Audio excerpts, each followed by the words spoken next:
Meeting is now called to order. Roll call, Mr. Shapiro. Mrs. Nelson Williams is absent. All other members are present. Thank you. Please stand for the Pledge of Allegiance. I pledge allegiance to the flag of the United States of America and to the republic for which it stands, one nation, under God, indivisible, with liberty and justice for all. Next, we have our Carmel Clay Schools mission statement, and that is that Carmel Clay Schools will provide opportunities for all students to realize their potential in an ever-changing world. And so next, we have our recognitions. We have some really cool recognitions today. We have the new art on the wall. So our first recognition this evening is the Young Artist Awards. Ms. Rice.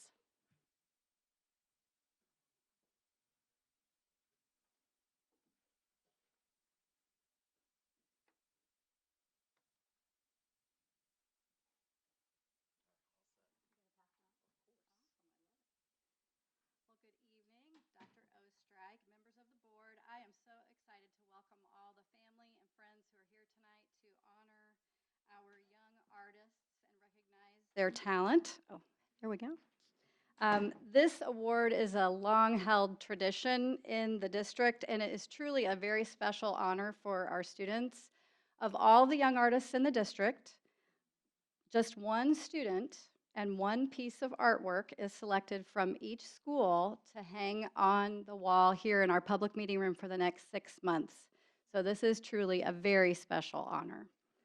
But I want to begin first by expressing sincere gratitude to our amazing art teachers, most of whom are in the back of the room.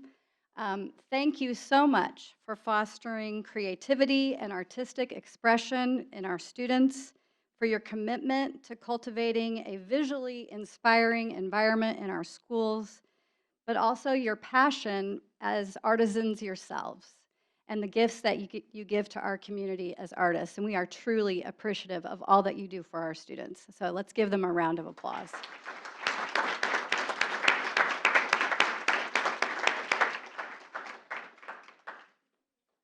right. Do you want them to just wait up here? Like just come up and wait?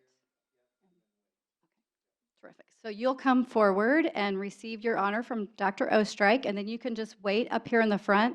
And don't worry, parents, we'll give the paparazzi a chance to take some photos once all the students are up here. So first of all, a 12th grader from Carmel High School, Esther Young.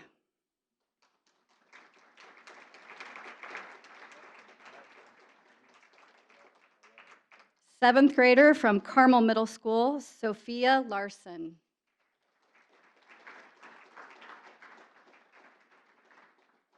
Eighth grader from Clay Middle School, Hallie Showalter.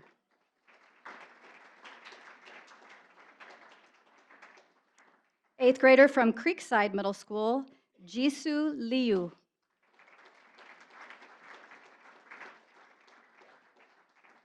Fifth grader from Carmel Elementary, Evelyn White.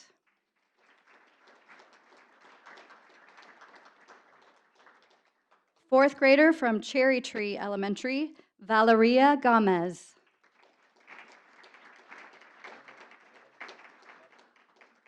Fourth grader from Clay Center Elementary, Aria Prokop.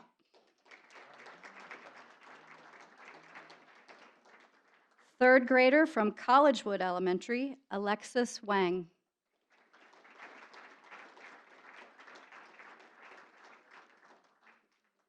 Third grader from Forest Dale Elementary, Cashton Ball.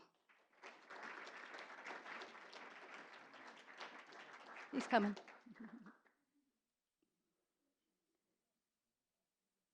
Fourth grader from Mohawk Trails Elementary, Joyful Young.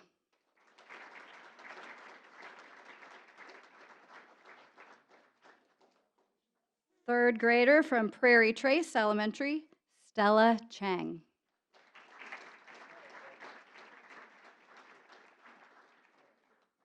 First grade from Smoky Row Elementary, Arabella Guion.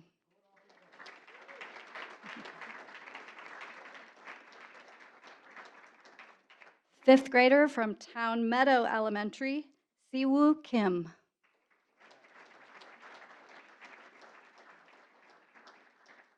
Fifth grader from Woodbrook Elementary, Haley Johnston.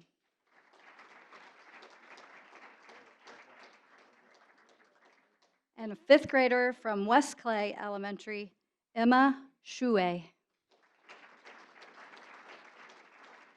One more round of applause for our young artist recipients. Of course.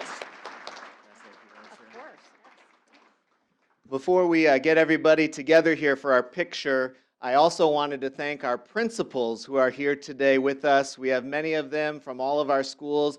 We appreciate your support of the arts, your support of our art programs, and supporting our students that are here with us today. And students, I need to add, this is some of the most beautiful, best artwork, creative that I've seen in my 6 years here. When you look at the art collectively, it's fantastic. So congratulations and thank you again.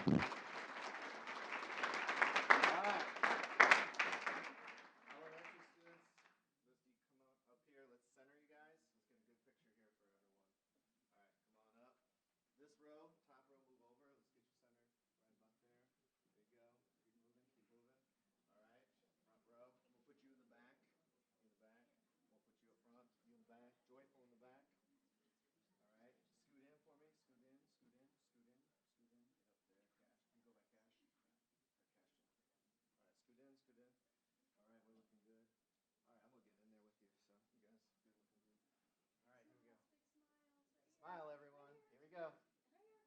Look at.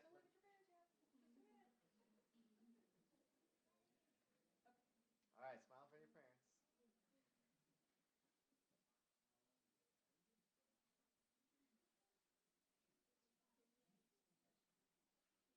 Keep smiling. Keep shining.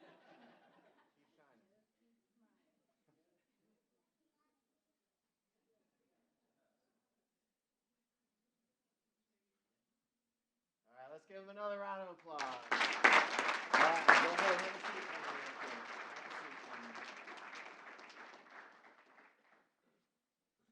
Also, for our young artist, before we get to our next recognition, you are welcome to come here at any time and get your picture in front of your art, and there will be some time, President Koke, in between where you will also be able to get a picture in front of the art before you go here tonight.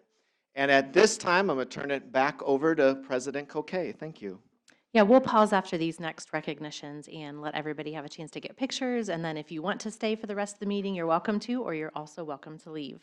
What wonderful opportunities we were able to see tonight with this art, and moving on to the next opportunity our students have gotten, and that is the Carmel High School Boys Tennis State Champions. Mr. Inskeep. Thank you, Mrs. Koke and Dr. Ostrike and members of the board.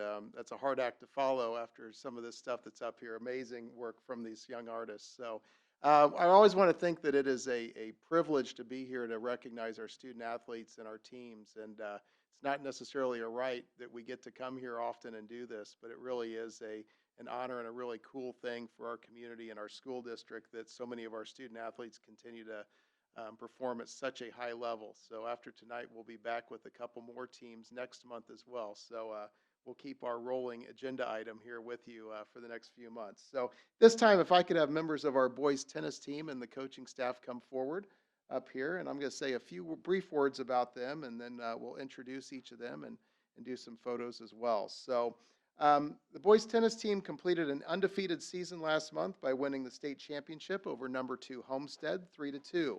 The team definitely did not take the easy way out during the tournament. The Greyhounds faced number 2 Homestead, number 3 Brebeuf, number 8 Zionsville, number 9 Guerin Catholic, and number 20 Kokomo along the way. Following the state championship match, the IHSA awards the prestigious Mental Attitude Award, and senior Drew Kim was the recipient of this award for his academic work, athletic ability, mental attitude, and leadership. Congratulations to Drew and his family for receiving this award.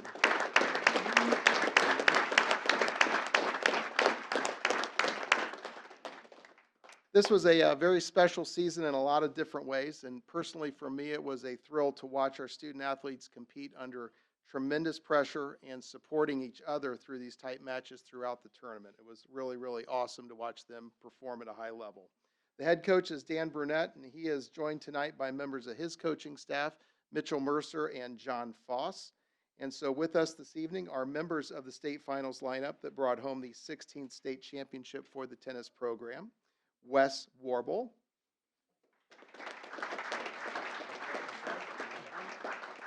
Andrew Kim,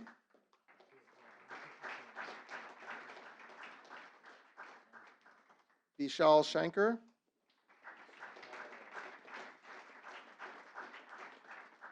David Liu,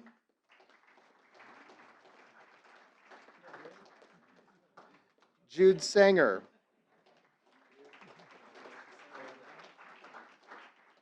Rajiv Singh,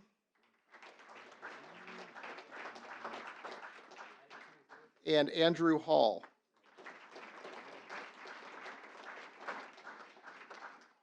Dr. Ostrike is the team groupie. He never misses a match, so he knew all of them and very close, and we're very, very appreciative of his support throughout the run as well. It means a lot to the kids and their families. And also just a special word of thanks to their parents here this evening.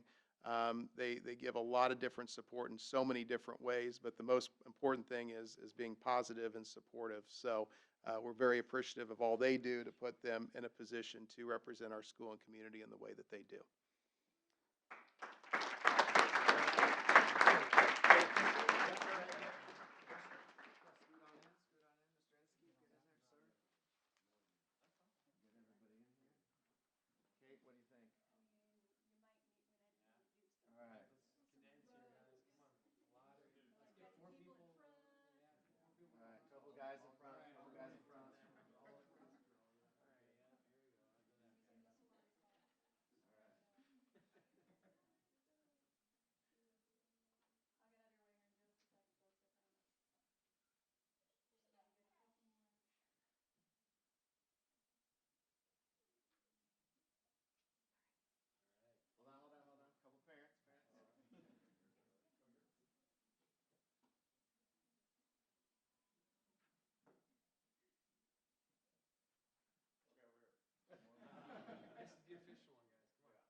We'll now take a brief break if you were wanting pictures, and we also, or, to gather outside, whatever you're wanting to do, or you're welcome to stay, as I said, for the rest of our meeting. Thank you.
over what is? It might be on This the mic table over back there? there. Okay. Yeah. It's good to see you. Okay. You too.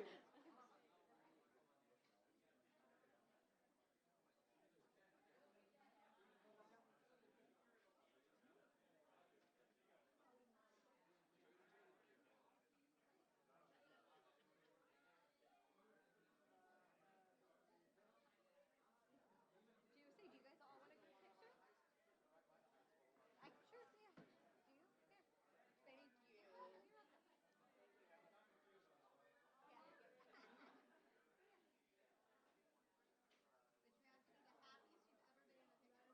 Right. The happiest you've ever been. Thank you. Art. Okay, it's a good couple. Thank you.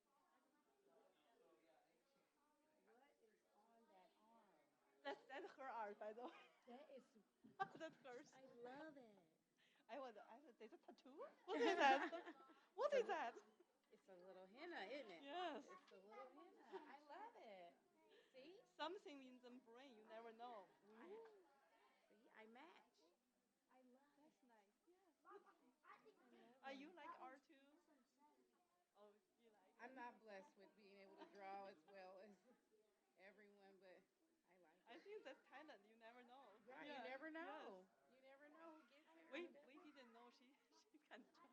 I know, it's out You of the get the blue. email and say, "Whoa, this is a surprise." It's a surprise. It's a nice surprise, too. Yes. Congratulations. You're welcome. We need to wait till Baba get a photo class. Yes.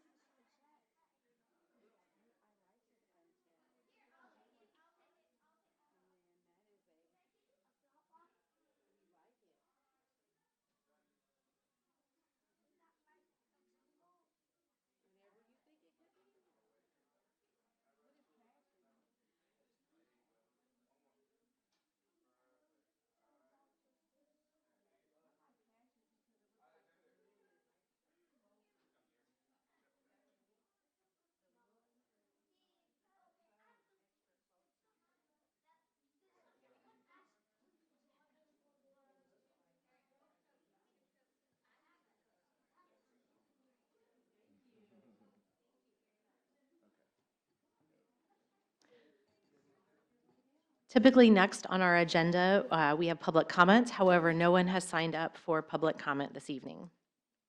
So after that, we have consent, and our consent agenda this evening includes the personnel report, claims, and payroll.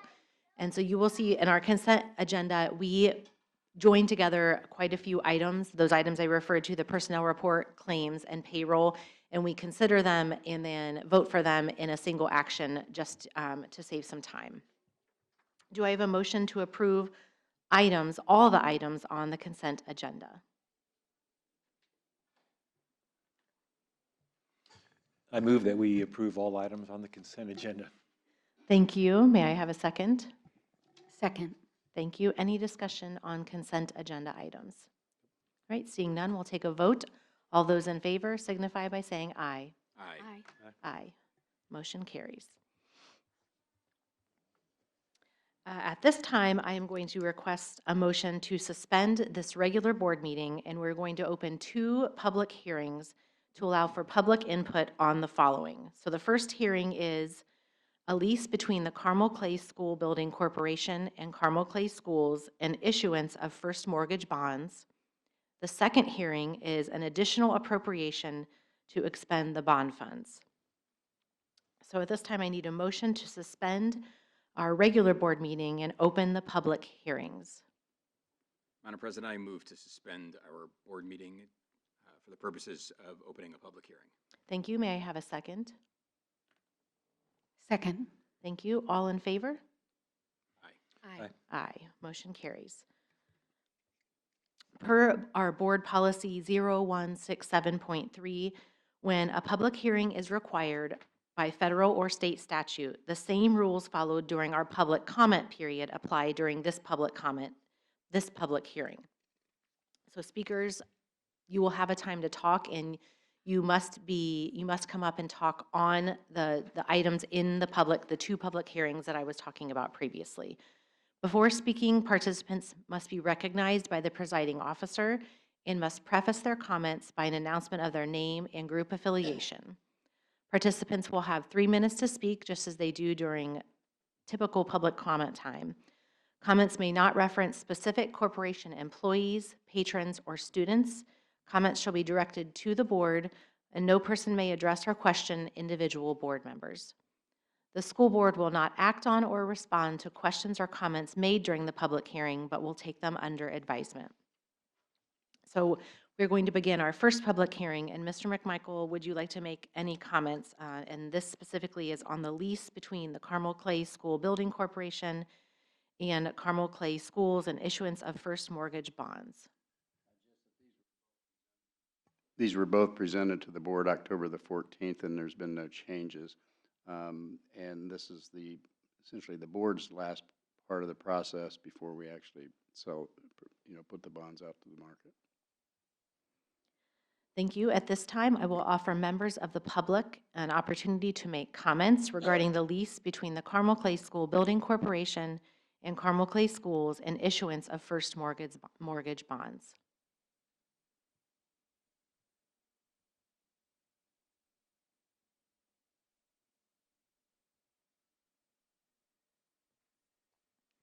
At this time, I'm going to make, sorry about that. I'm going to ask Mr. McMichael if he has any comments regarding specifically the additional appropriation to expend the bond funds.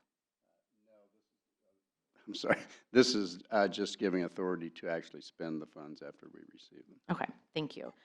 So again, we are moving on to our second hearing, the second part of the hearing, and at this time, I'm going to offer members of the public an opportunity to make comments, and then this is regarding the second part of our hearing, which is the additional appropriation to expend the bond funds.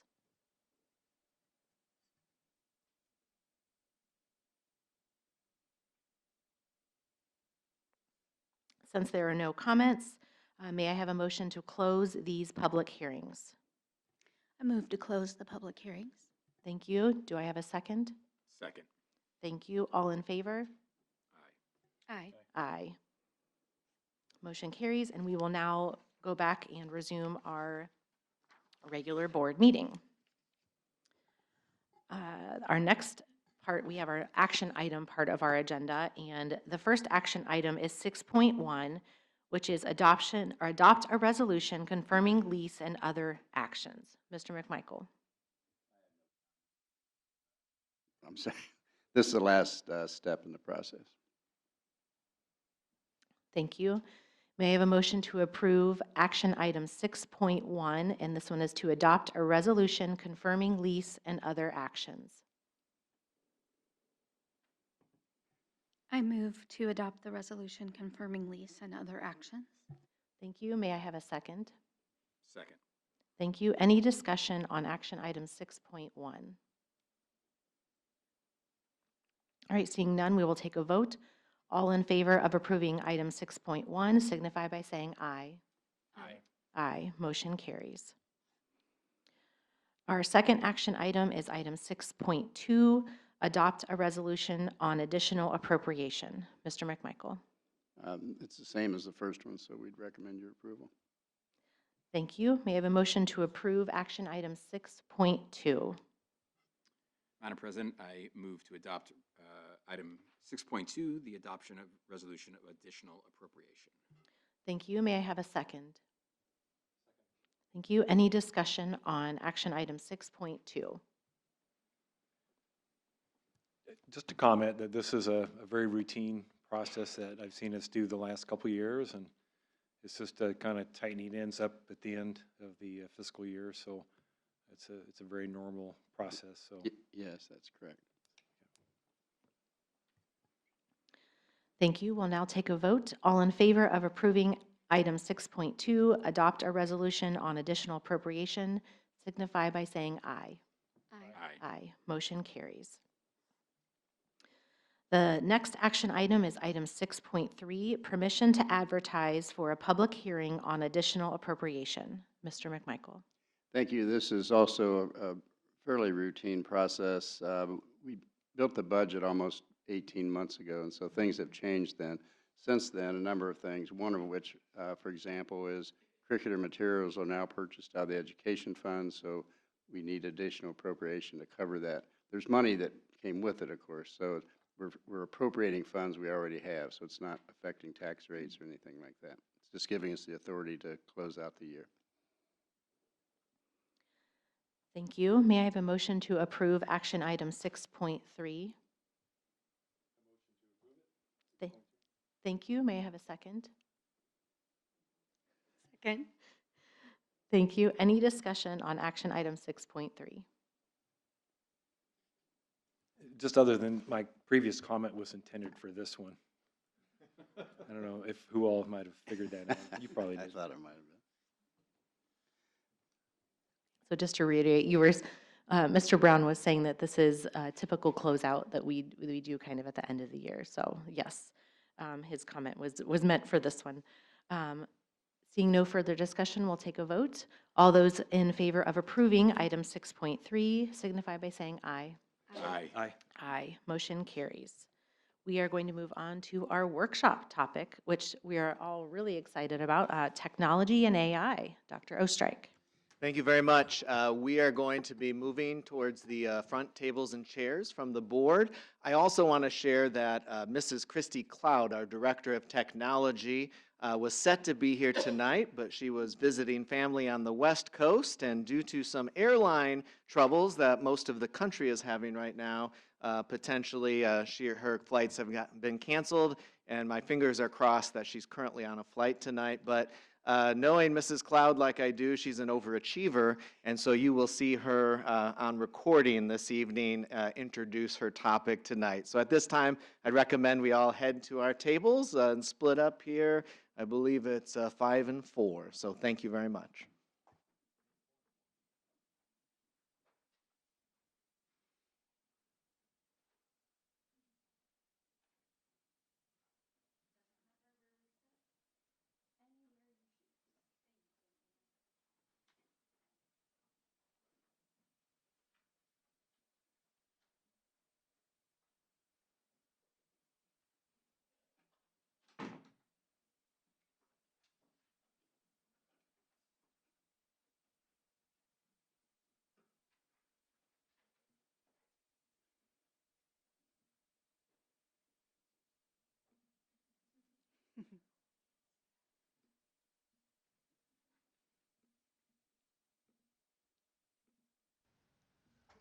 Good evening, Dr. Ostrike and President Coquet and members of the board. Thank you so much for inviting us here this evening. So our agenda for this evening will be, we're going to start with a little understanding to make sure we're all on the same page with the same vocabulary as to what exactly. Technology, right? Even the tech team struggles sometimes. Let's try that again. Reset. If you would, that would be amazing. That's what always helps. Good evening, Dr. Ostrike and President Coquet and members of the board. Thank you so much for inviting us here this evening to update you on our work with AI in Carmel Clay schools. I'm disappointed that I'm not there with you in person this evening. I had full intention of being there, but I was a little held up as I had a family trip this weekend to New Mexico and was not able to return on my flight due to all of the changes with the TSA. So I apologize that I am coming to you remotely from New Mexico. So let's get started. Let me introduce to you the team that we have with us this evening. So we have Dr. Rhonda Peterson, who is one of our directors of curriculum instruction and assessment. My name is Christy Cloud, and I'm the director of instructional technology and data solutions. We have Ms. Kate Masterson, who is our assistant director of digital safety and privacy. Mrs. Abby Pegrasinski and Mr. Nick Knoll, who are both instructional technology coaches for the district, and Mrs. Amanda Hoagland, who is an assistant director of curriculum instruction and assessment. So our agenda for this evening will be, we're going to start with a little understanding to make sure we're all on the same page with the same vocabulary as to what exactly is AI that we have been talking about so much in the news and in the media and even in our school district. We're going to share with you how Carmel Clay Schools is currently using AI, and then we're going to finalize the presentation today by updating you on some next steps for AI use at CCS.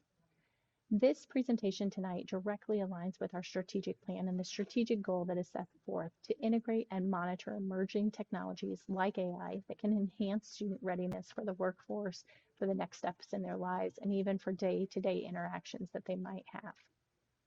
Let me hand it off to Kate, who's going to talk about some technology trends over time.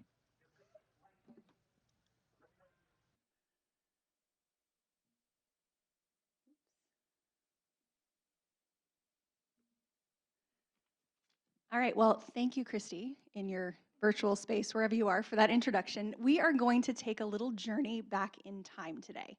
And we're doing that to sort of set the stage and frame our conversation around AI. And the primary reason for that is that education is not new to technological changes. This has been happening for a very long time. There are lots of things about these new changes that are legitimately new.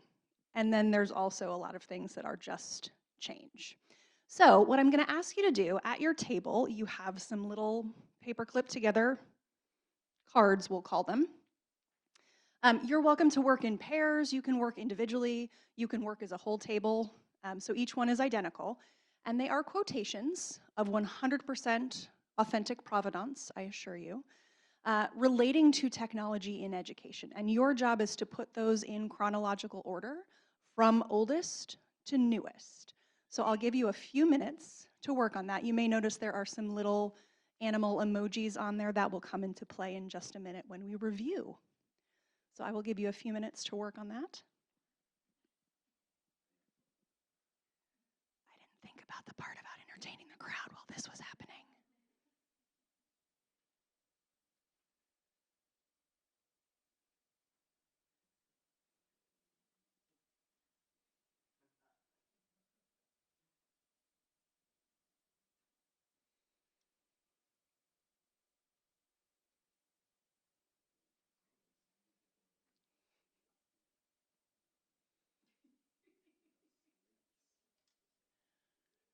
Some of them are funnier than others.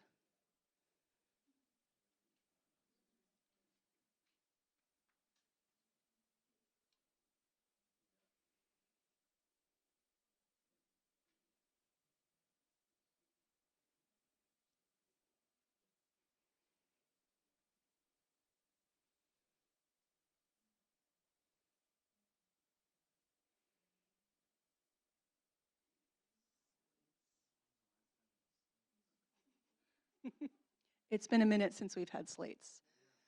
For those of you listening online, that was the comment.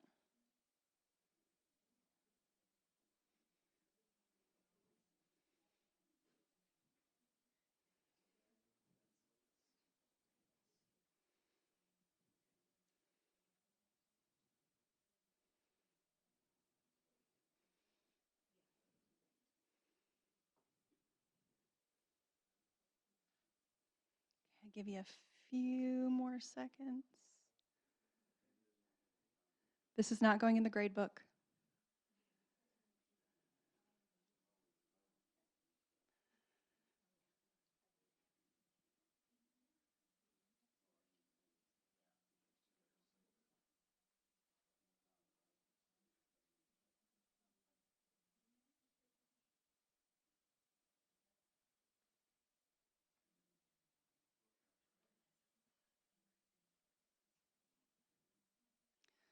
Okay.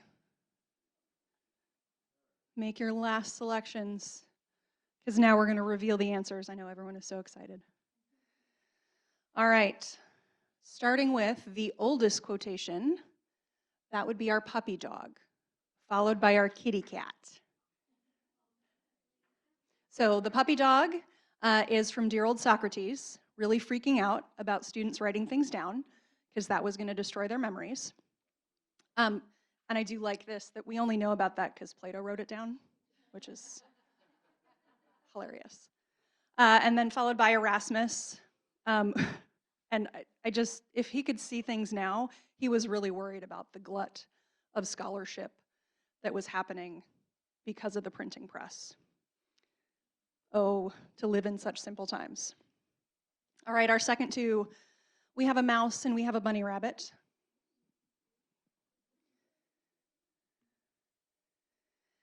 So I love these, the juxtaposition of these two next to each other, because the first one we have, well, they can't possibly use slates. And then the second one, they can't possibly not use slates. So we see how the new technology merges into the technology that we cannot live without. All right, our second two, we have panda bear and tiger. Panda bear and tiger. And we have pen and ink will never replace the pencil. And then businesses will never get behind ballpoint pens. Shocking. All right, so our final two, the bear and the lion. And the bear one, honestly, is not really a true quotation. It's just more of a reference of the newspaper clippings you'd see of teachers picketing with their no more calculators, like students will never have calculators. Students will never have calculators that they carry around in their pockets with them at all times.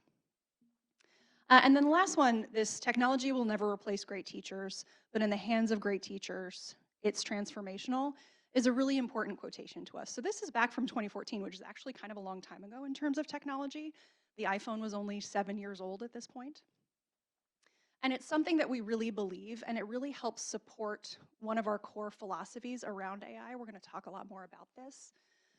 We're not going to dig into this graphic right now. There's a lot going on here. It's great. It was developed by the US Department of Education. We love how centered students and teachers are in the middle.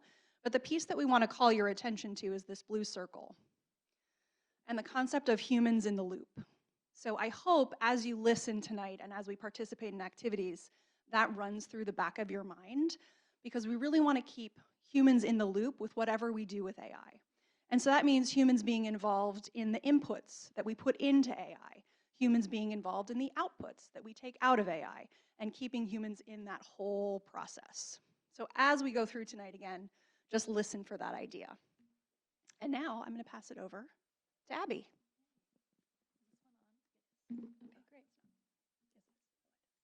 Hello. Okay, great. Hi, I'm Abby. I want to talk to you about AI and how it seems new and buzzworthy, but it's actually been interwoven in our lives for a very long time. We may realize it, we may not. So in a moment, I'm going to have the whole room stand. This could participate, anyone can participate, not just our board members.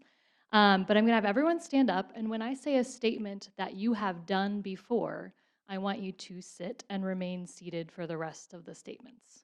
Make sense? All right, everyone please stand. Okay, so again, you're gonna sit if this applies to you, if you have done this before. So please sit if you've searched your phone's photo library for a keyword like dog or beach. Okay. Please sit if you have used your email to sort automatically into folders like spam, promotions, or social. Okay, well, I'll go through a few more. If you've used predictive text like Grammarly or a predictive text in an email, if you've used a fitness tracker on a smartwatch, if you've selected a recommended show or movie on Netflix, if you've unlocked a device using Face ID, if you've followed reroute recommendations due to traffic, or if you've said, "Hey Google," "Hey Siri," or Alexa. So all of those things, even though they may not seem like what we're talking about today with AI, they are all AI-powered tools. So that's very much a part of our lives if we realize it or not. So that just realizes our simple truth. It's not future technology, it is present reality. But what exactly is artificial intelligence? I'm going to pass it to Nick to share some key definitions.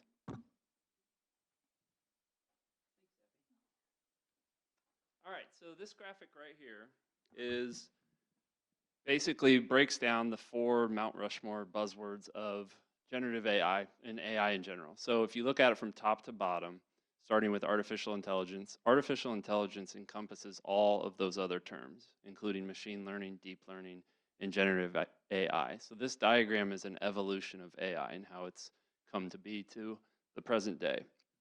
And as we mentioned earlier, AI is a 70-year-old. It's been around for a long time. One of the first AI programs that was built was a program built for checkers. So that was the big deal back then. So that's AI. Machine learning is the next layer, so it's a little bit more sophisticated. Starts to mimic a little bit more human-like, with the keyword being mimic there. It identifies patterns. It can recognize those. It can take on massive data, and it can go through that. So there's some examples of AI. Abby mentioned, recommendations on playlists. Customers who bought this on Amazon also bought this. So it's kind of embedded in what we have seen. Next is deep learning, where it takes on more complex tasks. So one of my favorite examples is that thing in Google Photos where it categorizes like every face that you've ever taken, and it puts people and pets all together, so you can kind of sort it out that way, which is a little bit more sophistication. It can speak with other intelligences as well. So it's taking on more and more complex tasks with that example. And has anyone ever ridden in a Waymo before, a self-driving car? Yeah, so my wife did as well. Dr. Dudley, you want to share your experience?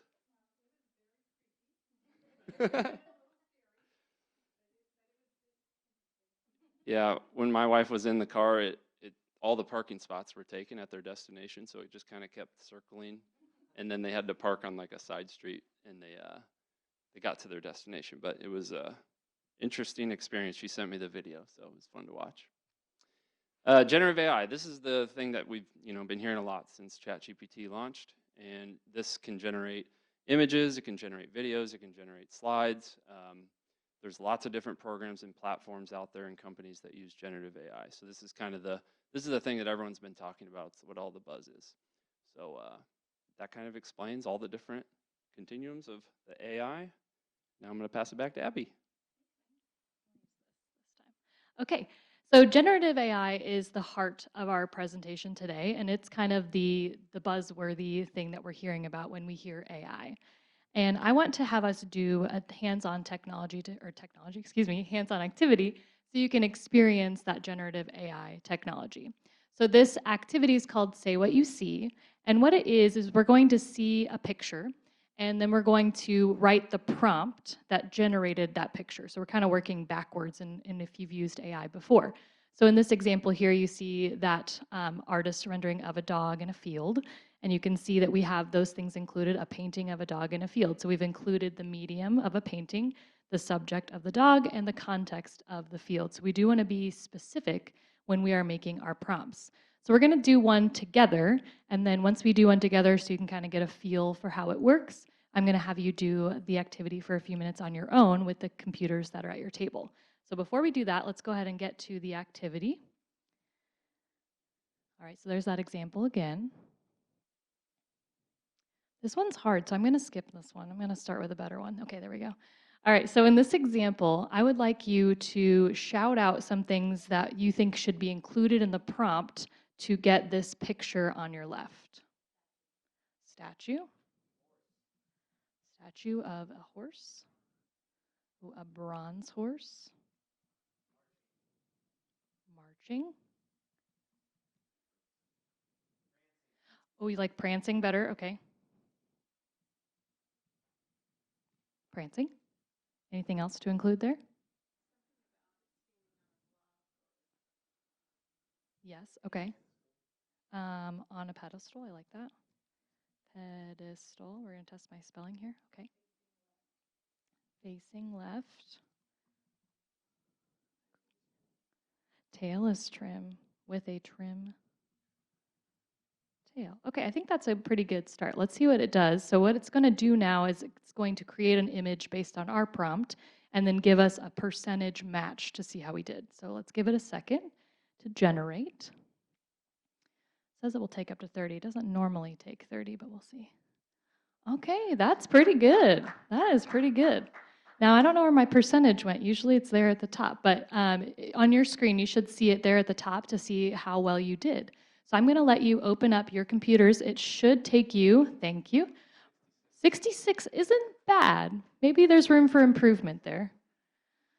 But you should see the Say What You See page with a green button that says Start Level 1. So you can go ahead and do that. We'll have you just do a few of them. If you get to the one that we did together, there is a skip button in the bottom right corner if you want to do a different one. Or you could try to beat our score.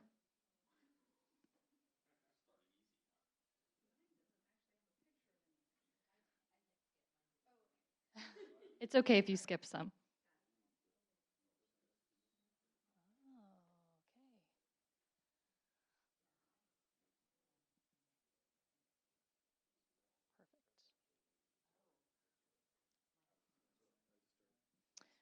It should prompt right away, so let's see. Okay, I can do that too.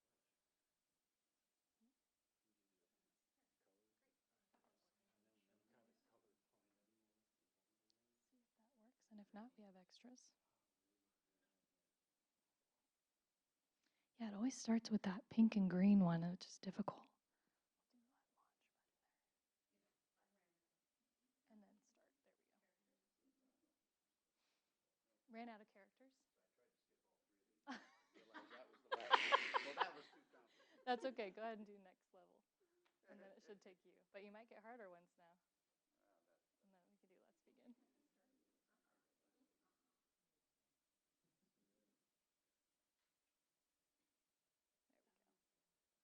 Yeah, that one is hard.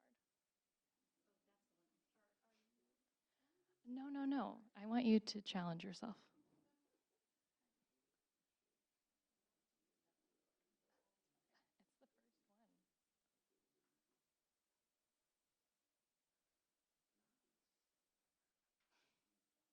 It's the first one.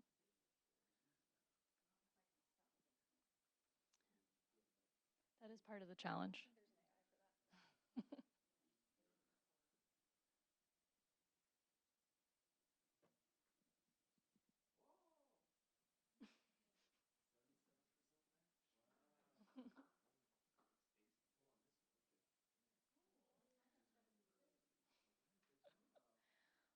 Give you like 1 more minute, maybe finish the one that you're on, and then we'll wrap this activity up.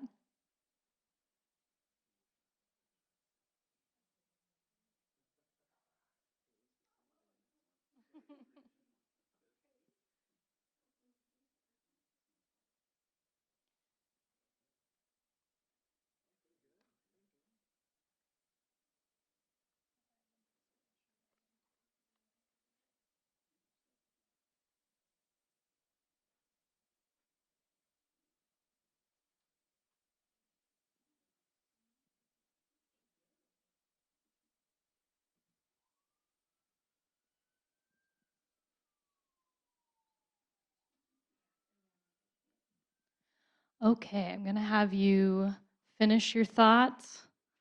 See what you got on that last one. What did we get, Dr. Ostrike?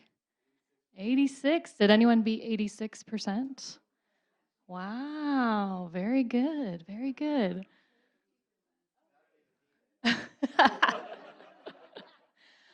So what are some thoughts about this activity? What's something that you maybe thought was easy about it or something that maybe you found challenging about it? We do have mics at the table if you don't mind putting those comments into a microphone. For those of us who might be colorblind, not a great activity.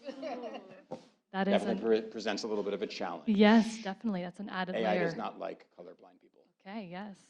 That would be challenging, yes. Yeah. I think you have to be able to put your thoughts kind of into, so putting your thoughts of what you're thinking down, almost onto paper, but into the generator to really be able to come up with a picture that is what you're seeing, what you're visualizing. And usually it requires more detail than maybe what you originally think. You put something in and you're like, well, that's not what I meant. And you have to like add all of those little pieces. Yeah. I was going to say much the same thing, is that, the more detail, but what you provide in is what you get. It's the old garbage in, garbage out kind of a thing. So the more detail you put in. And I'm not sure about the order. That's maybe more of a question, is I know when, searching early on when Google had first come out, the order of your searching, it still is important to really refine and get what you're looking for. So is that something that's important with this too? I don't believe so, no. Yeah, I think you can put it kind of in whatever order, and some of the prompts can end up being kind of run-on lengthy sentences, not necessarily grammatically correct either, and you can still get a decent response based on that prompt. Yeah, good question. I'll have you go ahead and close the computer. Oh, yeah, do you have one more comment? Just quickly, I haven't used a lot of AI before, and so I'm wondering if people who have used it do better, that the more you use it, the more you know kind of what to put into the program to get the results that you want. I would imagine the answer is yes, but my my field of study on that is a very small group, myself.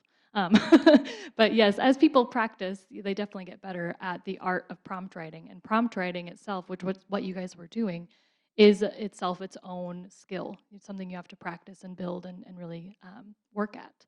So thank you for participating in that activity. I'm going to roll it over now, I think to Christy, right? Back to Christy, virtual Christy? Okay, great.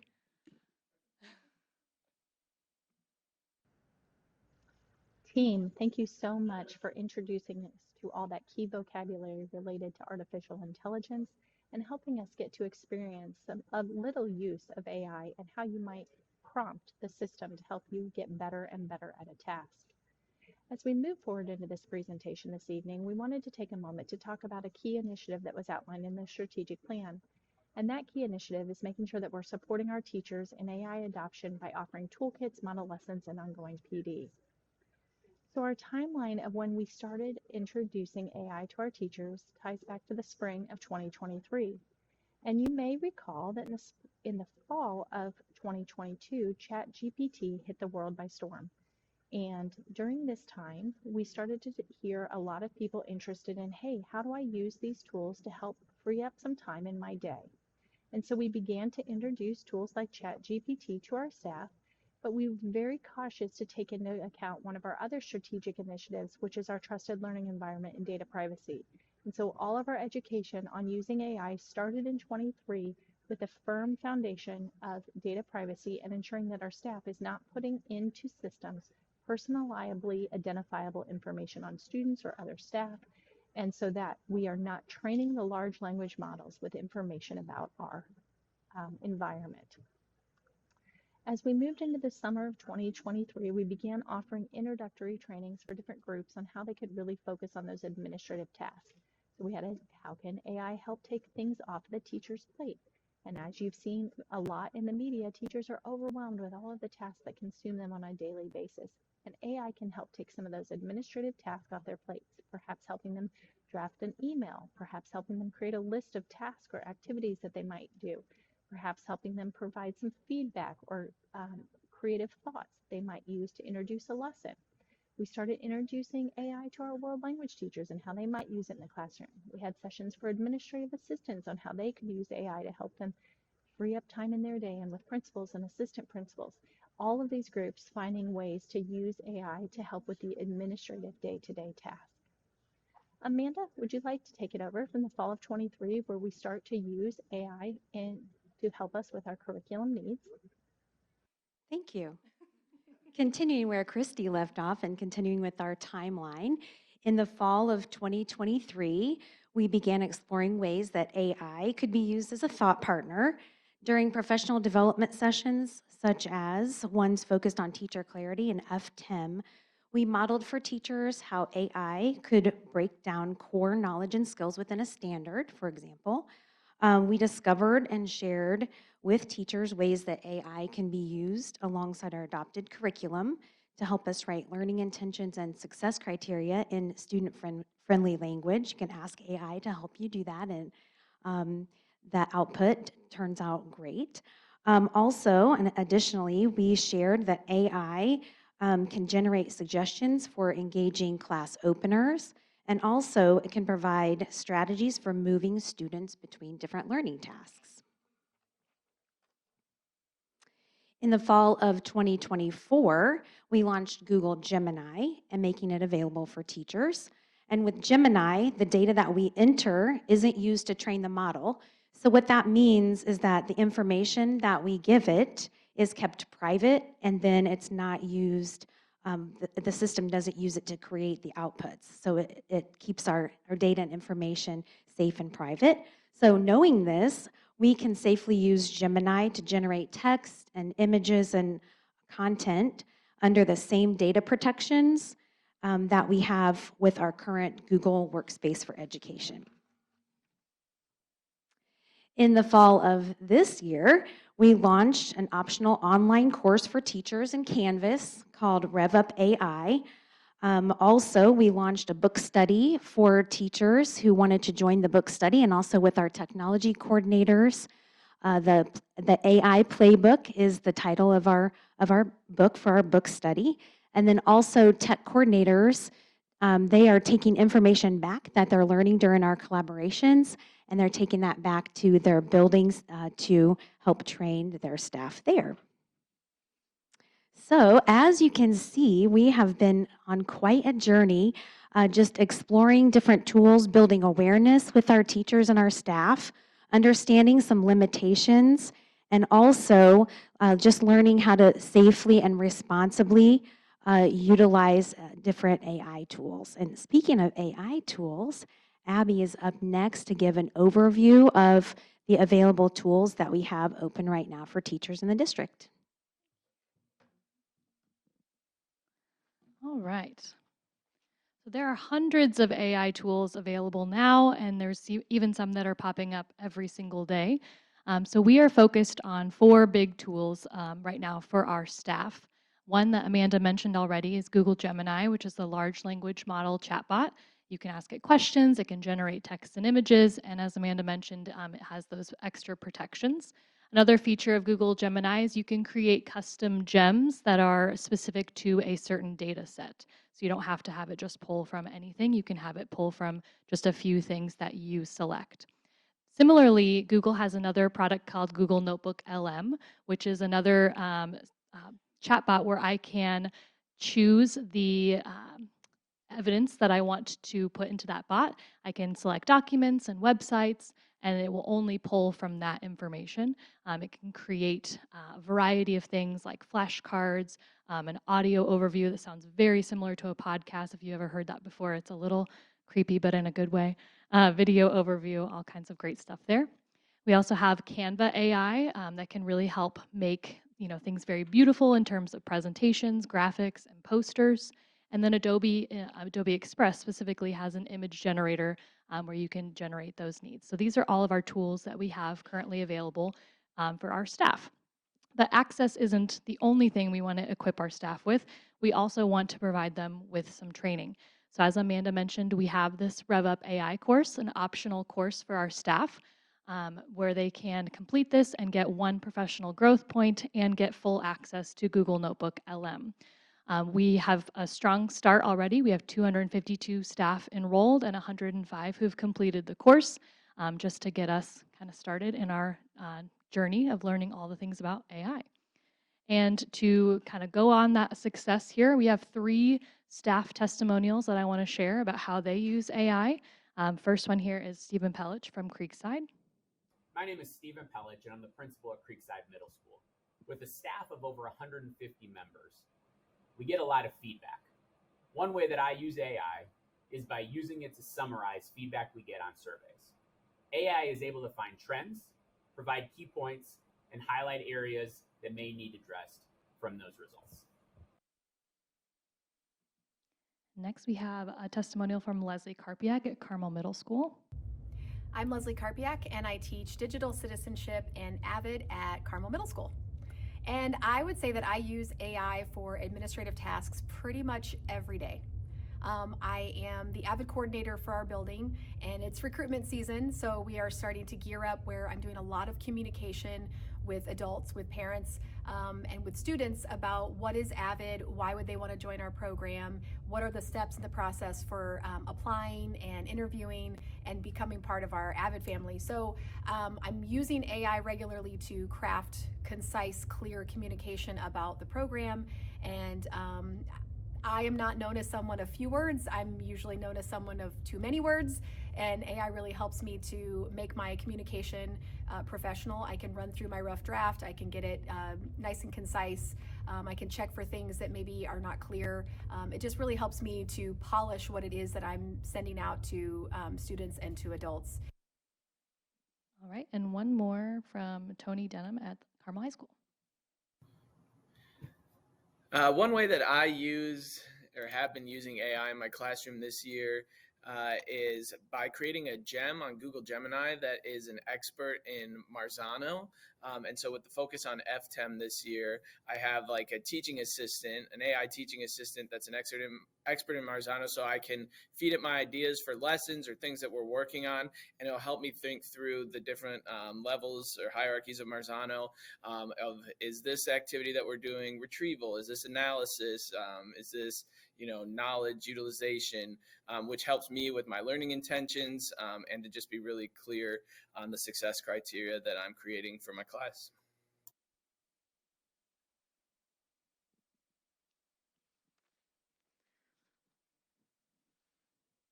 Okay, as we close out our time this evening with you, we would like to circle back around to our strategic plan and another key initiative that defines fostering inquiry while integrating AI literacy into the K-12 curriculum, while we emphasize ethical use, real-world application, and most importantly, academic integrity. So next steps, what does our future look like as we continue on developing our AI use in our school district? We are preparing for student use and what that might look like in the classroom in the future, but while using a very intentional approach and very safe approach. We are developing a parent toolkit that will be housed on our Carmel Clay Schools website. That'll be coming early second semester. We do have a couple of new courses, Computing Foundations for a Digital Age and Computer Science courses that are introducing AI and in an ethical manner to students and how we can use AI responsibly. We are launching what we call AI usage scales for teachers and students. And basically, what that helps us do, it provides a framework used in education to define how and to what extent students can use AI in assignments, with levels ranging from no AI use to full AI integration. So I'll show you an example of that in just a moment. We will also have recommendations for handbooks and administrative guidelines moving forward, and we will continue with our professional development efforts. All right, so this is just a little preview of what our parent toolkit will look like, our community toolkit. And as you can see, we will define precautions and limitations of AI, what tools are available for CCS students, and all AI tools that are available to staff members and students. All right, and this is that sample AI usage scale that I was telling you about. And so this just defines, clearly defines for students allowable AI usage. And we'll just continue to drive home that responsible use, keeping the human in the loop, citing our sources just like we always have, even asking students to upload chat or AI-generated information that they may have used in an assignment. So the responsible use piece is very important. And then so as we close out this evening, we just want to define our commitment as we move forward. We will move forward with care, curiosity, collaboration, guided by our shared values and voices of those closest to the classroom. Together, we will shape an approach to AI that strengthens what we already do best, and that is foster human connection, creativity, and lifelong learning, because together we achieve. And at this time, I'll invite the team back up to take any questions, any further questions you may have. We'll just pass the mic around and try to answer as best as we can.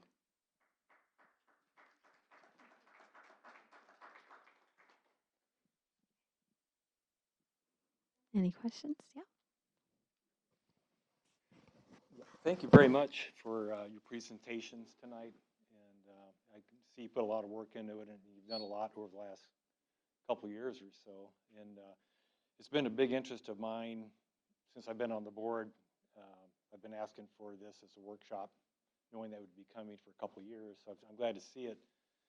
Maybe it was too early back 2 years ago, too. Things have changed so much. But my background professionally was in the IT field, so I've had, and given my tenure in life, I have an opportunity to see all these evolution points, from internet coming out, my boss bringing me in the office says, "What's this? What's it going to do to us?" And to all the way where we're at this point now, it's an incredible transitional tool that's coming out here. I think it will certainly rival, if not exceed, I think what we've seen, and it's amazing. I really appreciate that you're looking at how to implement it in a careful way. But some of the questions I have are more on the careful side of things. I'm thinking more recently with social media as a fairly recent new innovation.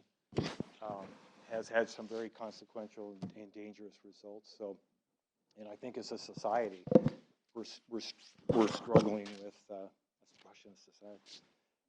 We're struggling with the issues and the harms that we've seen with children. So, from that perspective, I think I saw in there one of the earlier slides you talked about personal identification information as an early warning. That was good, and I've heard, I think it was Sam Altman himself said that, whatever you enter into this thing, no matter what controls you think you might have, it's a privacy black hole. So what are we doing in that area to make sure that, and I know you said we're not building data, using our data, but if you're putting something in this thing, and Google gets hold of it, they've got it. I mean, you have to assume they've got it. So maybe you could talk to that a little bit. Yeah, absolutely. I'm going to pass it over to our data privacy expert, Kate. Yeah, so that is a really good question, and certainly a concern when using a consumer-based generative AI product. So we are under what's called Google Workspace for Education, which is a very different set of parameters. It's completely separate terms and a completely separate privacy policy that governs how Google may and may not use our data. And we have control over what goes in and what comes out of our workspace environment. And so we are, trusting that the document that we have signed with Google, that contractual language that we have that says no CCS data is used to train the model. It says that right at the bottom of Gemini anytime you go in as a reminder that that is what is happening. So they've given us those protections along with this Google Workspace for Education environment. And we're not the only school district using Google. And so as a part of those data privacy protections that we enjoy as that Google Workspace for Education domain, we also get those with Gemini, which is why we've limited the tool set that is approved for CCS staff use. Are there any tools or anything we can do to like not allow names or pictures, photographs or personal information in? Is there something that blocks it, or is it totally we rely on this contract we signed with Google that says they won't do anything with it? So this is the great challenge of IT in general. It's humans doing the input. So I can't control what the humans put in the email system, and I can't control what the humans put in any other system for that matter. So that's why training is so important, that we train our staff how to use this appropriately. But there's no technological measure that I can say, okay, so you can't type that word in the prompt box. Okay. Talking about plagiarism and academic dishonesty. I've heard that there's tools now, that AI detectors, and so if a child writes a beautiful theme paper and it looks like some advanced scholar did it, it might be kind of obvious. But now I understand there's tools that you can put in that says make it look like I'm a third grader, and you know my kind of writing skills. So just generate me a paper so when I go in tomorrow I can turn it in. I mean, can you talk to that issue a little bit? Yeah, so you're absolutely right. I can tell Gemini to write something in the style of a third grader and to include a certain percentage of spelling errors that would be age appropriate. I think what we're focusing on, especially in, again, that professional development piece with teachers, is that relational aspect that teachers have with the students in their classroom. So as you get to know your students, you know what their capabilities are and what their voice sounds like. And so you're able to say, you know what, when we were talking about this in class yesterday, you weren't able to articulate those ideas quite as clearly to me. And so making the process a really critical part of the learning experience and not just the product. Because the concept of plagiarism and copyright is getting increasingly murkier the more we travel into this generative AI space. Because is it really copying someone else's work if someone is a computer algorithm? We're going to be debating that for a really long time. So that's where those scales come into play as well, so that we can say, for this particular assignment, it's all human brain. That's all you get. For this assignment, you may use AI, and here's the context that you can use it, and then you're going to show me the chats that you did. You're going to include that with your submission so I can see the whole process start to finish. What I can tell you about AI detection software is that none of it is reliable. There is absolutely no technological detection service out there that can reliably detect when it was written by AI. In fact, they've done studies, and it is more likely to detect AI usage if it's an MLL student or someone who's neurodivergent and maybe not be neurotypical, because their writing styles sound like AI. And so it was completely written by a human, but that AI detector can't tell. So there are some real challenges there when we think, oh, I'm just going to run it through the thing, and it's going to tell me that it's AI.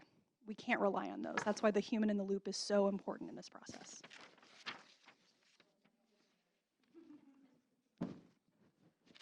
Yeah, go ahead. I'd like to come back. I was just going to do a side on the scale. I think the scales are great, and I liked when you were talking about the sample, because just completely telling students, we know middle school and high school students, just completely telling them they can't use it, well, they're going to. But you can give them some leeway, here's when it's appropriate, and teach them those boundaries. I really like that idea, because you're teaching them that digital citizenship. It's really analogous to when the internet first launched and we had to teach kids how to use internet searches as a part of their educational experience. This is just more intense and more ubiquitous, and will just continue to develop faster. We're on we talk about being on the vertical of the exponential curve at this point. Some others get some, and they might ask the question for me. I mean, while we're on that same topic, I mean, as the parent of a high school student, that stuff's already, what you're talking about is already happening, you know, where my student is using some of those tools, but there are some parameters put around what is happening, so that's good to see. It's good to hear that there's more plans in place. I mean, certainly I think he'll be done by the time the tools get further developed, but also certainly to Kristen's point, but if you're going to tell them no, they're going to figure out a way around it. I also want to acknowledge, I mean, Greg's making a really good point, you know, because the restrictions that are in place on CCS devices. They're not in place on personal phones. They're not in place on personal laptops. You know, and there is a world out there, and there is a way around all of these things. But I do think the relational piece is really the key piece that we as a school district need to continue to focus on, and striking that right balance of there are these great tools out there. They can assist you, and there's some great power in being able to access the knowledge in a certain way. Let us show you how to use that to enhance the work that you're already learning how to do.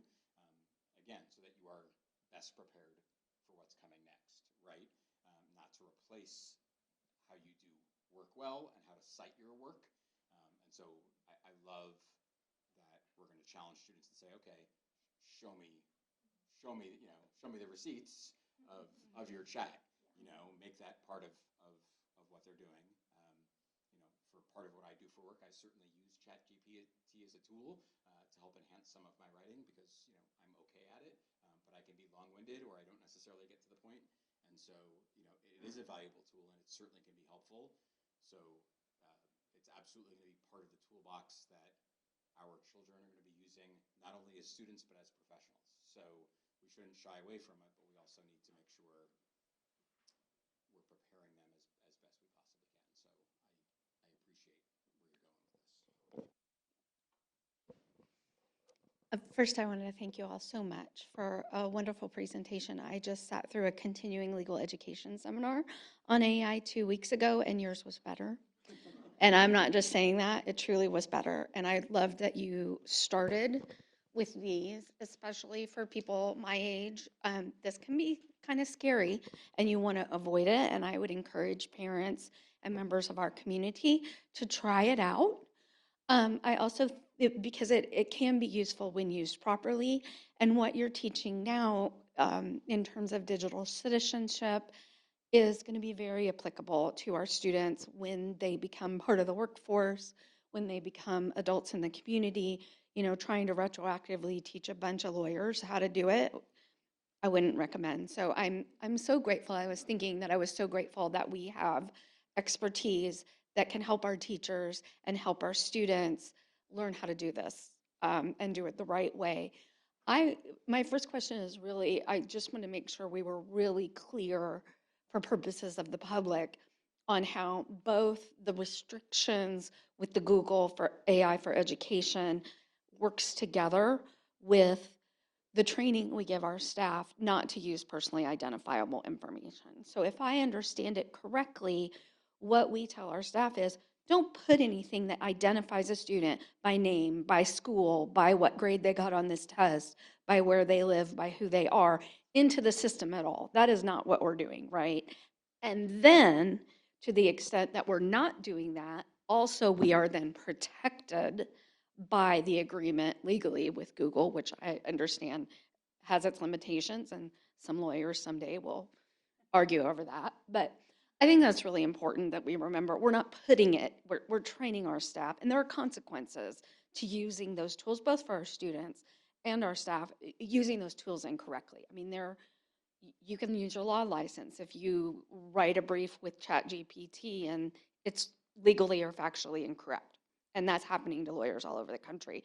And the same kinds of logical consequences need to happen to students because it's what's going to happen to them in the real world. So just wanted to kind of just clarify that tweak on how those two things work together, but really appreciate it. Thank you. Yes, you are correct. The training is we don't enter PII into the systems. And then also what's entered into this system is not used to train the model.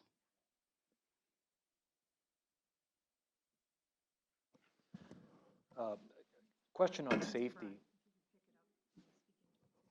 Question on safety. We hear more about chatbots being used to become a companion and a best friend and a mentor. Are we doing anything from the mental health? And maybe you aren't the right crowd, but certainly it seems to me that we should be dealing with the safety from a safety perspective too. You know, how can we make sure children that they see this as a human? I've heard that we should be training children to look at it like an it. It's a thing. It's not a personality. So can you comment on that? Yeah. So Nick and I and Mr. McMichael all sit on our digital safety and mental health group, for lack of a better term, where we're looking at our digital citizenship instruction holistically, K-12, and talking about those issues of digital safety and mental health and how we can address those. We recognize that this is not just a school problem, that this is a community and society problem, but we're looking for ways to partner with the community and society in addressing some of these issues. So we've brought up, we've read those articles about the chatbot and the students who have communicated with them. And I think that really speaks to the pieces of our curriculum where we're talking about AI and what is AI and how does it work and what are appropriate ways to use it. So those pieces are already in place in some of our curriculum where it's not necessarily students using AI, but it's certain students learning about AI as a part of their computer science courses that Dr. Peterson mentioned. So that is very much on our radar. And we also acknowledge that, while we can block sites on our CCS devices and devices that are connected to our network, there's a whole world of devices out there that we have no control over. So it's a balance of the education piece, educating our staff to be aware, educating our parents and our families to be aware. Because you're right, it is a very real problem. Dr. Peterson and Mrs. Hoagland and I just attended a seminar 2 weeks ago where it talked about the shift from 2024 to 2025 of the top 3 uses of AI. And it's gone from, and this is for adults, so they were polling education professionals. It's gone from administrative tasks and generating, emails and stuff to like personal life coach. Like the top 3 things were all in this personal growth sort of category. So you're absolutely right that it is a growing trend and something that we'll be looking to address as a part of that work. Impact to career planning, and we had some discussions recently about work-based learning, and I've seen headlines recently where Nestle announced a layoff of 16,000 jobs or people, and Amazon's cutting 14,000 jobs, and it's many young entry-level worker jobs are going to be going away. We're hearing more about that. What are we doing to prepare ourselves and how we prepare our students for a world we don't know what's going to even look like in 3 years? Yeah. When you've had the answer to that, please let us know, because we would love to have that buttoned down. I mean, obviously, it is certainly a consideration. Did anyone else? I can speak to that a bit. But one of the things that we're making sure, because we don't know what those jobs will be out there in 3 years or what have you, but we do know that students need to be able to collaborate with others. So we need to make sure we're teaching students to be able to interact with all kinds of different people, all different ages as well, because when you think about the workforce, you have entry-level young people entering the workforce, and they're working with people from several different generations. And so they need to be able to communicate. We also know that no matter where you're at in your positions, you need to be able to think critically.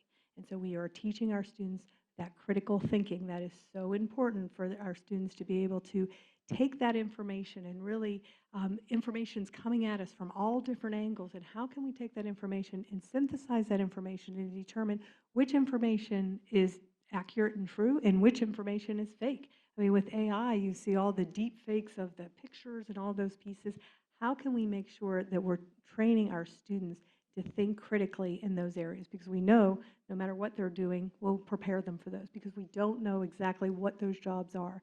Also helping our students to be very flexible and to retrain, because our students, when they leave us, and they might go to university or they may go into the job market, but they're probably going to have several different jobs in the lifetime of their working lifetime. Whereas like where I went into education, I started in education, yes, I had several different jobs, but they were all in the field of education. And many times what we're seeing in the workforce is younger people moving into the workforce, they're moving into different types of jobs, and they're retraining and learning how to be that lifelong learner. And so we want to make sure that our students are really engaging in that learning and that lifelong learning. And how are you learning? It's not just in class, but how are you using other ways of learning? Technology. A lot of, you say, how did you know how to do that? Oh, I looked it up on YouTube. So using their tools and using the technology as their tools. But those are pieces because we're not training them for specific jobs. I would say for that one too, that's a really good instance of where we want the parents and the community to be involved, right? Like everybody working together with the schools to know, to help our kids know what they want to do in their lives, but a lot of that parental involvement as well. Yeah, I would just suggest that I know we don't know the answers of what jobs are going to be like in 3 years, but we know, these tens of thousands of jobs are gone. And I would just like to see our work-based learning team collaborate or somehow get involved too, to really be on the ball on that and to, shift as we learn and see things come about.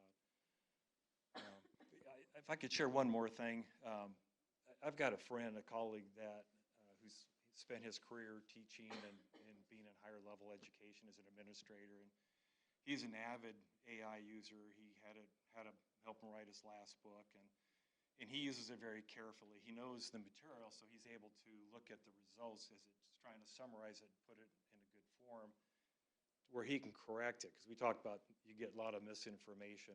Also, I mean, I've been fooled by AI. It's come up with wrong answers. But his concern is that he's concerned about laziness. Having children, rather than gain knowledge, just they know how to go get an answer to something and they can generate it and then move on. So they aren't really retaining the knowledge. Can you talk to that too? You did a little bit, Dr. Dudley, but I think it's really important that kids don't just become simple-minded. That if they're not better than an AI tool, then it's very likely an AI tool would be doing what they think they might be doing.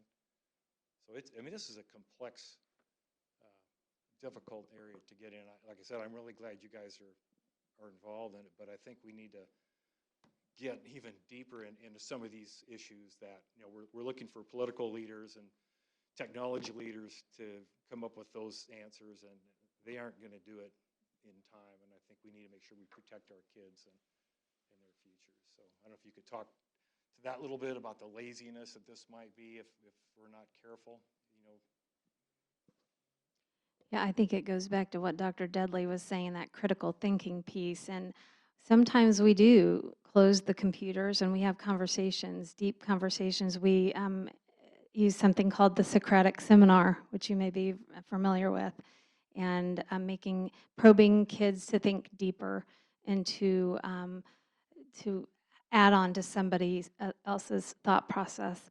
So we do a lot of that in Carmel Clay Schools, where we create that balance between technological use, critical thinking, and writing, handwriting. There's value in that. And sometimes our first draft is written by hand. And we may enter it into the computer eventually to help us further our thoughts. But it's really all about balance and conversation and critical thinking. And it's not just taking, low-level information at that recall or comprehension level, but how are we teaching students to take that information and to be able to apply it and transfer it and then be builders of their own learning? So they're the creators. They're not just taking the information in and putting it all in their brain and then at a later date use that information, but how are we teaching them to apply and then also then create? And so that you're changing the focus. It's not just, here, can you name the 50 states and their capitals? It's taking information and applying it in new and different ways and moving into that creation piece of it too, which is so important. If I could just have one more question, is bringing the parents into the loop. And I noticed in your presentation, you're talking about having a parent awareness and some booklets and things. And this is one of those things, like I mentioned social media early on, is that I think it got way ahead of us all and has created some damage that we're trying to recover from.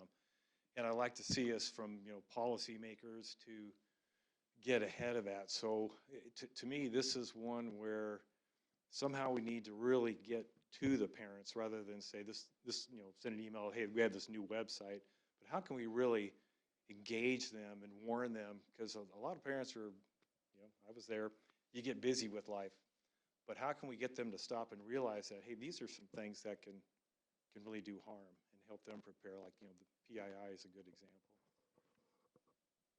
Yeah, I think eventually, and I'm not on the mental health committee at this point in time, but I know we are inviting parent voices to that mental health work that's being done, and we'll continue to do so, and may even host parent nights. I think we had one, was it a year or so ago?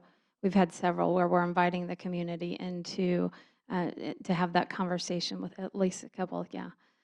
So we'll continue to do that work where we're inviting parents to the table to have those conversations and draw awareness to the dangers of social media and other tools that kids will be encountering. We did have 3 nights last year during the school year where we were at Clay Center Elementary, Prairie Trace Elementary, Creekside Middle School, where we were sharing information to parents about just practices in the home. Like, my daughter plugs her Apple Watch in downstairs, not in her bedroom, keeping devices in like common locations. So we're trying to equip parents with these skills that they may need, because life does get busy and there's lots of things. One of the things we highlighted was the Anxious Generation book and how that social media has impacted kids very negatively. we're trying to recover from those things, right? So we did plug the book there. So we're trying to outreach as best we can for schools that are interested in parents and of PTOs that, want us to come out and train, because that's really important. I'm a parent of young kids, and equipping my own kids with some of the digital safety and awareness that they need to have, and this world that they're entering in, I think is definitely a priority for us. So we're willing to partner with parents and communities out here in Carmel Clay Schools to make that happen. So. As a parent of, well, I have two in high school and an elementary. Last year I had a middle schooler. They are listening, just so you know. I had many instances where my kids come home and talk about the things they have learned, which is nice, because then it opens up the conversation, and I can say, well, tell me more about that. And I've learned some things. But I think I've said this before in a board meeting, but our kids are listening, because, one day my son said, I got this weird text and it was about an invitation to a party. And I don't know. I didn't click on, I didn't do anything. And it was real, but he didn't do anything because you guys had done the work to teach them not to really question that, to have that critical thinking and think about what they might be consuming. So as a parent, I appreciate that, and that helps me have further conversations of, awesome, I love that you did that. Don't click on any other links like that again. But I think that I'm seeing that bridge as a parent, as all this technology is changing, from having a junior who none of this was around when he was in elementary school. I'm seeing what even our elementary school kids are coming home and telling me that they're learning. I just want to say thank you very much to the team. I appreciate the work you're doing. This is an integral part of our strategic plan. And while the work did begin, 2 years ago plus, how you're diving into it now, the proactiveness that you're using, and also I love the parent component and the educational component for parents moving forward. I just wanted to say thank you. I appreciate you all. We're going to continue to keep AI and technology a very important part of what we do in training our teachers, because if our teachers don't have the background knowledge and the training on AI, how are they going to be able to help our students? So I like that we're very intentional with rolling it out to our staff, training our staff, and then working with our students, and then ultimately our parents. And so hitting that trifecta right there in how we move forward. And then finally, I just want to say, I really wish those baby polar bears were real that they were rescuing that I saw on AI, and I can't believe those cat cakes that they cut and the reactions that the real cats are. I can't believe those are fake either, but I'll leave you with that. So thank you very much. Thank you very much for having us. Thank you all.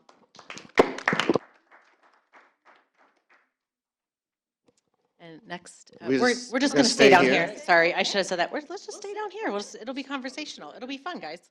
We only have 2 more parts. Next up, we have the superintendent's report with a potential special guest, I hear. Yes, and so for tonight's superintendent's report, we're going to kick it off with Alex Cole. He is a senior at Carmel High School, and he's part of our radio communications program, WHJE 91.3, the voice of the Greyhounds in Carmel. And Alex is also the producer for our radio show, In the Know with Dr. O. So he sets us up, he runs the board, he takes us to break. He's like our engineer that really takes really good care of us while we're on the radio. And I thought it would be great because WHJE is at like every sports event, they are at Ghost and Goblins, they are at nearly every event in the school district. And so I'd like for Alex Cole, instead of Dr. O, to share the sports report. Alex Cole, senior at Carmel High School, with tonight's sports report. Take it away. Yeah, thank you, Dr. O. As you said, my name is Alex Cole. I'm a senior at Carmel, and this is my 4th year in WHJE. I'm an events manager, and alongside Chloe Jones, we staff, run, and manage all of the events like the Ghosts and Goblins, and our fundraiser, Radiothon, that was this past weekend, where we raised over $6,000 for our station. And yeah.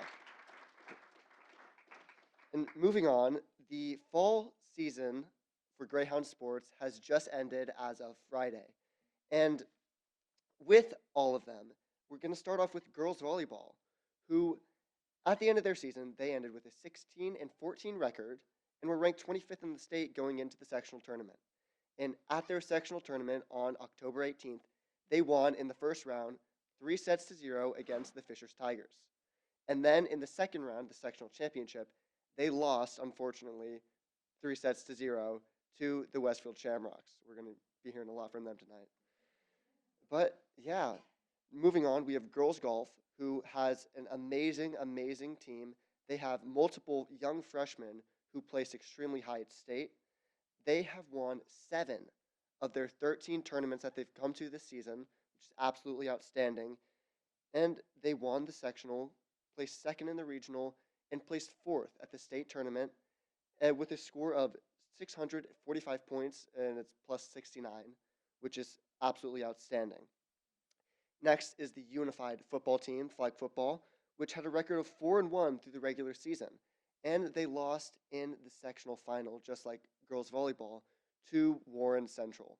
Both of their losses, actually, this season were to Warren Central. Next is unified bocce ball. And unified bocce ball is paired with the Champions Together program, one of their nonprofits. And they held the 10th annual bocce ball state tournament actually just over here at Hartman Field in late September. And there's 24 teams, or 24 schools, that have a unified bocce ball team in the state of Indiana. And Carmel placed 10th out of 24 in their state tournament this year. Next is JV cheerleading. As you know, there's obviously football and basketball cheer, but there's also competition. And they do different performances like game day and traditional. And this year at the North Central Invite, the JV team was able to win state. And the varsity team was able to move on as they placed in the top 3 at that invitational to New Haven High School and were placed top 3 again, or 3rd, in their state championship tournament. And so that means they qualify to go to Orlando and perform at Disney ESPN's Wide World of Sports in February. And I get the chance to go as well because my twin sister is a member of the cheer team. So I get to take a little vacation. It's great. And now we move on to the most important sport of all, boys cross country.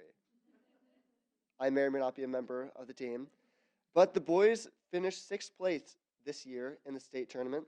They won the sectional and the regional and had one finisher in all state.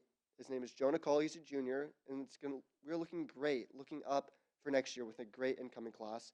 And next is girls cross country, who also got 1st at sectional, 1st at regional, but this time they got 1st at state. And this is their 2nd consecutive state championship, nothing to swimming, but still pretty good. And it's their 21st state championship in the program's history. Their leaders, and Sadie Foley, who placed 3rd, is a senior. She is going to IU next year, IU Bloomington to run. And then Larkin Taylor and Annabelle Pollard, who placed 10th and 22nd, respectively. Up next is girls soccer, and they had a runner-up season this year, and they finished the season 19-3-1, absolutely outstanding, and lost the state finals, unfortunately, to the HSE Royals 1-2. They were led to state by senior Adeline Cameron, who had 40 goals on the season. And this is absolutely outstanding from their first-year head coach, John Simmons, who had an absolutely amazing team, amazing first season, amazing prospects going into the rest of his career. And then next is boys soccer, who won their state championship tournament 3-1 against the reigning champs, Harrison. And this is only the 2nd state championship in Carmel boys soccer history, which is absolutely amazing. And it was won by longtime coach Shane Schmidt, and he came in 2007 after the first state championship in the history, as 2006. So he was able to lead this program, build it up from the ground, and keep the legacy alive. Another fact, Evan Bardos, another member of WHJE, was able to score 4 goals in 2 games in the last 2 games of the state tournament. Absolutely amazing.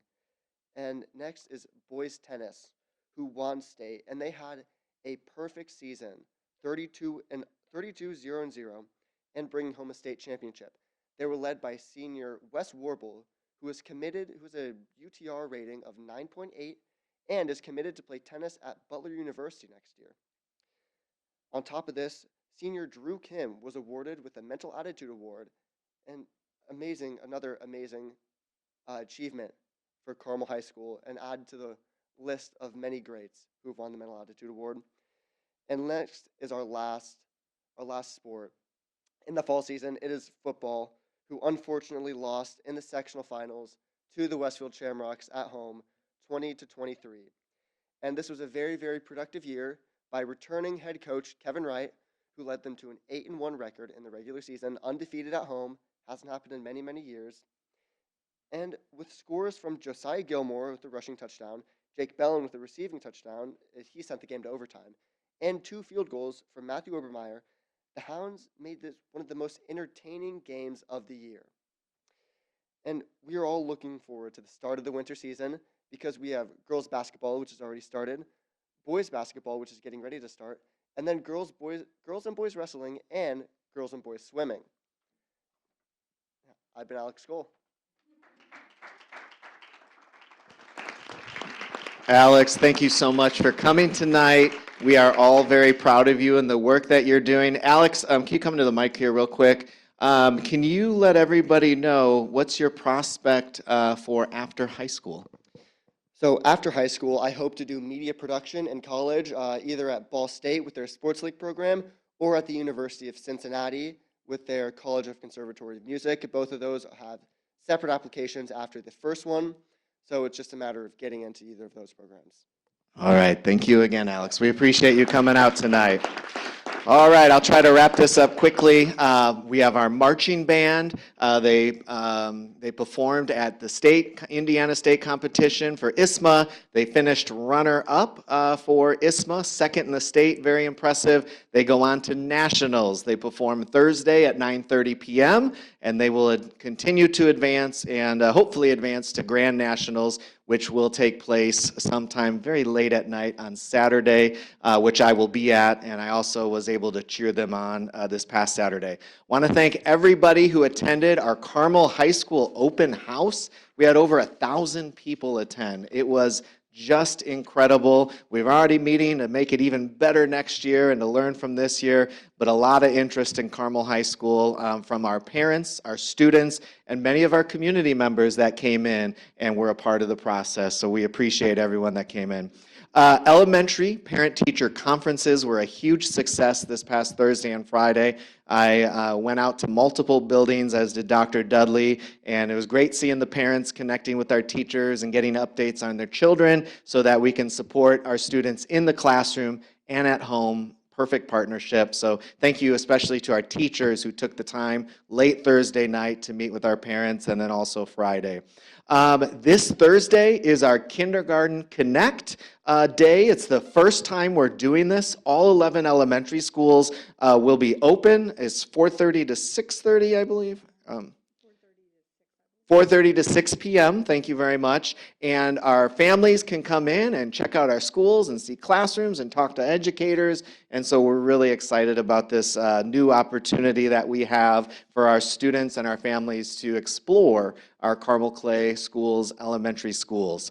And then finally, I want to get to our bell ringer. And our bell ringer tonight is congratulations to Creekside Middle School. They have been named an Indiana Department of Education Blue Ribbon School. And this was a national recognition previously, the U.S. Department of Education. They've discontinued the program, and I'm very proud and excited that the state of Indiana has picked this recognition up. Creekside is one of only 11 schools that are recognized across the state. It is the only middle school that received the Indiana Blue Ribbon School, and we could not be more proud of Mr. Pellich, our teachers, the team, our students, our parents at Creekside for this great achievement. I'm going to be on November 21st. I'll be at the Educational Awards Excellence Gala, where they will be recognized. We're going to take a team downtown to be recognized. I do want to give a quick shout out to our other schools in the district that have received the National Blue Ribbon Award: Carmel High School, Carmel Middle School, Clay Middle School, Collegewood Elementary School, Creekside, Mohawk Trails Elementary, Smoky Row Elementary, and West Clay Elementary School as well. So we're very proud of all of our schools here in Carmel. And then finally, Just want to say happy Veterans Day tomorrow to all of our veterans and our military families. I'm very proud that Indiana is an Indiana Purple Star School District, where all of our schools are recognized in supporting our veterans and our military families and students here in the district. So with that, I'll turn it back over to President Coquet. Thank you very much. I just need a motion to adjourn. Second? Meeting adjourned.